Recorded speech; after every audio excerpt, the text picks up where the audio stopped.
नमस्कार। आप लोग कहते हैं कि मैडम क्या बात है, काम करने का मन नहीं है क्या? 5-5 6-6 दिन तक आप गायब होते हो। गायब नहीं होती हूँ, हाँ, वीडियो से गायब हो सकती हूँ, लेकिन काम ही आप लोग इतना ज़्यादा देते हैं कि मुझे पीछे से काम करने में बहुत ज़्यादा टाइम लग जाता है। एस्ट्रोलॉजी है, टैरो कंसल्टेशन है। तो चलिए शुरू करते हैं। ट्विन फ्लेम का सफ़र है, ये कैसा सफ़र? शुरू करते हैं। ट्विन फ्लेम का सफ़र आप दोनों यदि शादीशुदा हैं तो किस तरह से समझ सकते हैं इस जर्नी को?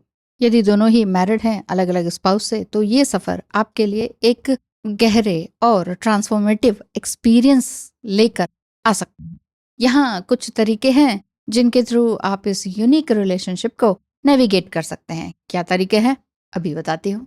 ट्विन फ्लेम जर्नी, चाहे आप मैरिड हैं अनमैरिड हैं, पर्सनल ग्रोथ के लिए है। जी हाँ, पर्सनल ग्रोथ को अपनाना ट्विन फ्लेम रिलेशनशिप में अक्सर यही बातें मानी जाती हैं। पर्सनल वुंड्स जो हैं, आपके जो तकलीफें हैं, जहाँ आपके कुछ दर्द हैं, तकलीफें, हर्ट हैं, वो सारी चीज़ों को पहचानना, दूसरों को इंडिविजुअल हीलिंग देना और अपनी भी ग्रोथ करना। लेकिन सबसे पहले अपनी ग्रोथ होगी तभी दूसरों को दे पाएंगे।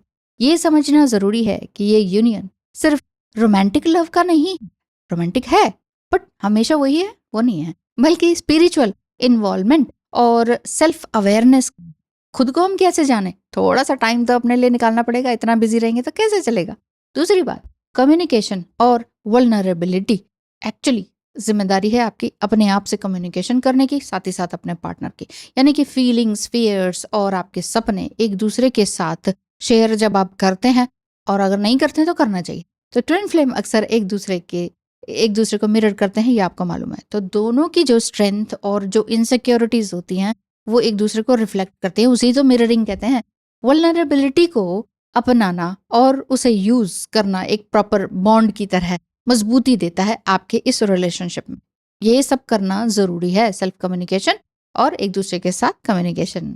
तीसरी बात, एक दूसरे की हीलिंग प्रोसेस को जानना समझना। अनकंफर्टेबल और नॉन लीनियर प्रोसेस ये हो सकता है। एक दूसरे के पर्सनल ग्रोथ के टाइमलाइन को रिस्पेक्ट करना थोड़ा मुश्किल हो सकता है, और इस प्रोसेस को थोड़ा सा जल्दी समझने की कोशिश करेंगे तो आपको एंग्जाइटी या ट्रिगरिंग नहीं होगी। कभी कभी स्पेस देना जरूरी होता है ना। तो वही बात है कि और समझने में थोड़ा सा टाइम लगता है कि सामने वाला क्या कहना चाह रहा है, किस मुसीबत में। एक दूसरे के साथ पेशेंस के साथ और साथ ही साथ कंपैशन के साथ। पेशेंस और कंपैशन कैसे आएगा जब हम अपने साथ ही नहीं करेंगे। दूसरे को देना है, दूसरे के साथ रिलेशनशिप है या कनेक्शन है, दूसरे के साथ जब भी हम आदान प्रदान करते हैं बातों का, विचारों का, थॉट्स का, तो उसमें सबसे पहले हम क्या हैं, हमारे अंदर क्या है, हमारे भीतर क्या है, वही हम दे पाएंगे। हम अंदर से खाली है तो थोथा चने बाजे गना वाली बात है। तो हम क्या देंगे, कुछ भी नहीं देंगे ना। हमारे अंदर एंगर भरा हुआ है तो हम सामने वाले पे, हर किसी पे गुस्सा करेंगे। सेम यही बात है, ट्विन फ्लेम जर्नी में थोड़ा सा पैशन और कंपैशन जरूरी है। जी हाँ, यदि आपको भी लगता है कि ट्विन फ्लेम का सफर संभाले नहीं संभल रहा, चलाए नहीं चल रहा, तो अब क्या किया जाए। बहुत सारी मुश्किलें हैं, बहुत सारे सवाल हैं। ढेर सारे सवालों को लिख डालिए और फी स्ट्रक्चर पता कीजिए, फिर आपकी और मेरी बात होगी।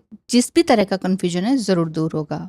चौथी बात है, हेल्दी बाउंड्री भी सेट करना ज़रूरी है। गहरे कनेक्शन यानी कि डीप मेडिटेशन और डीप कनेक्शन होने के बावजूद या मैरिड होने के बावजूद भी एक हेल्दी डिस्टेंस रखना ज़रूरी है। और हम कहते हैं कि कॉल क्यों नहीं किया, मैसेज क्यों नहीं किया, 24 घंटे हैं, 24 घंटे में हेलो हाय तो हो ही सकती है, थोड़ा सा तो पूछ ही सकते हो।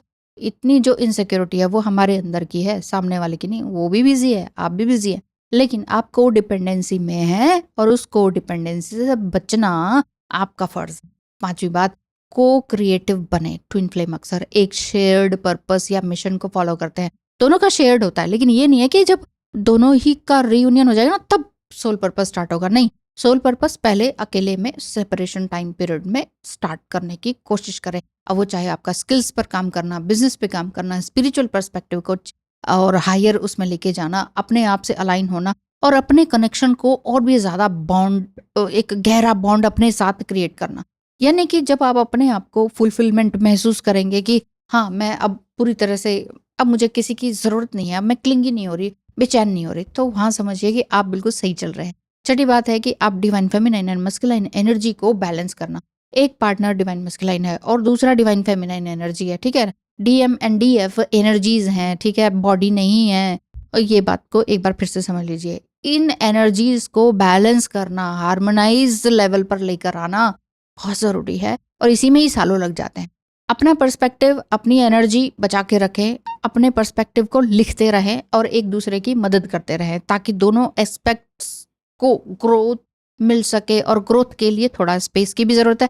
अरे मैंने तुम्हें ये बताया, तुम्हें ये भेजा था, वो भेजा था, तुमने पढ़ा नहीं, तुम समझते नहीं हो, ट्विन फ्लेम जर्नी ये होती है, वो होती है।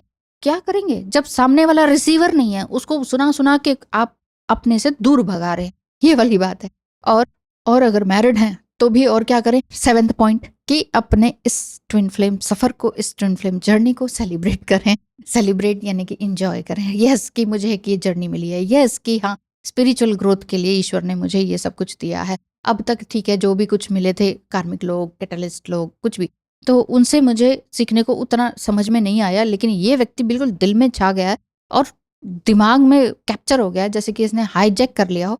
तो यही तो है ट्विन फ्लेम डायनामिक। इस डायनामिक की अपॉर्चुनिटी को पकड़ने की कोशिश, मतलब अपने साथ रिश्ता मजबूत बनाने के लिए, अपने लिए डीपर पर्पस ढूंढने के लिए अपने आप से बात करना जरूरी है ताकि आप अपनी लाइफ को अच्छे से नेविगेट कर सकें। लाइफ जिगजैग तो रहती ही है, इट्स ओके, लेकिन चलना हमारा काम है। एकला चलो, एकला चलो, ऐसा ही नहीं बोला, ठीक है।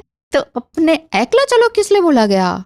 आप देखिए ना, कितने साल पहले एकला चलो सॉन्ग किया गया, क्या मतलब हुआ? इसका मतलब ही यही है कि व्यक्ति ने अपना अकेला ही चलना होता है। अकेले आप चलेंगे तो फॉलोवर्स पीछे आते हैं, ठीक है ना। अगर आपने कुछ अपने लिए मिसाल नहीं की, अपने घर के लिए, अपने परिवार में कुछ अलग नहीं किया, तो फिर क्या किया? अगर सिर्फ शादी, मतलब छोटी चीज़ों पे मत जाइए प्लीज़। वो भी होनी होगी, वो ज़रूर होगी, वो भी होनी होगी तो ज़रूर होगी। ईश्वर की कृपा रहेगी, ज़रूर होगी। डिवाइन इंटरवेंशन होगा, ज़रूर होगी। आपकी पूजा प्रार्थनाएं, मैनिफेस्टेशन, अफर्मेशंस सब पूरी होंगी, लेकिन थोड़ा धैर्य, थोड़ा पेशेंस ज़रूरी है। और अगर आप दोनों मैरिड, अलग अलग स्पाउस से मैरिड हैं, और क्या बात है। 8वीं बात यही कहूँगी कि स्पिरिचुअल प्रैक्टिसेस करते रहना ज़रूरी है। ऐसी प्रैक्टिसेस अपनाइए जो आपको अपने आप से कनेक्शन बढ़ा सके, आप नर्चर कर सकें अपने आप को। मेडिटेशन है, योगा है, और भी टाइप की एनर्जीज हैं, कुछ भी, एरोबिक्स है, जो भी करना आपको अच्छा, डांस है, जो भी करना अच्छा लगता है। Age don't matter, doesn't matter, ठीक है। तो एज मैटर नहीं करेगी, आप अपने हिसाब से अपने काम करते चले जाइए, अपने आप से हारमोनी में आते चले जाइए, ठीक है।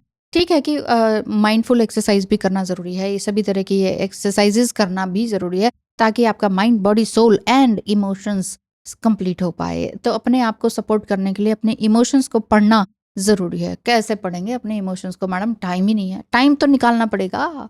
ट्विन फ्लेम के साथ शादी करना एक डीपली ट्रांसफॉर्मेटिव एक्सपीरियंस हो सकता है। कंक्लूजन दे देती हूँ। इसके लिए म्यूचुअल रिस्पेक्ट होना, एक दूसरे के लिए गहरी अंडरस्टैंडिंग होना, और पर्सनल ग्रोथ पर कमिटमेंट ज़रूरी है।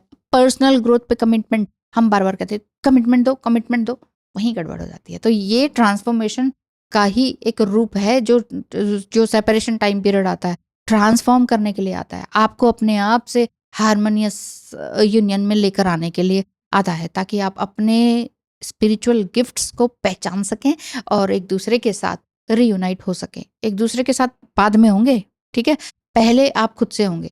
यूनिवर्स ट्विन फ्लेम को क्यों भेजते हैं? खुद भी तो हील हो सकते हैं। अगला सवाल ये भी है, तो खुद भी भेज सकते हैं, खुद भी तो हम ट्विन फ्लेम से अलाइन हो सकते हैं। हाँ, तो ट्विन फ्लेम जो है, इसका मेन पर्पस यही है कि हीलिंग होना। आज की वीडियो में इतना ही, मिलेंगे नेक्स्ट वीडियो में आगे एक्सप्लेन करने के लिए। थैंक यू सो मच, आपका दिन शुभ हो।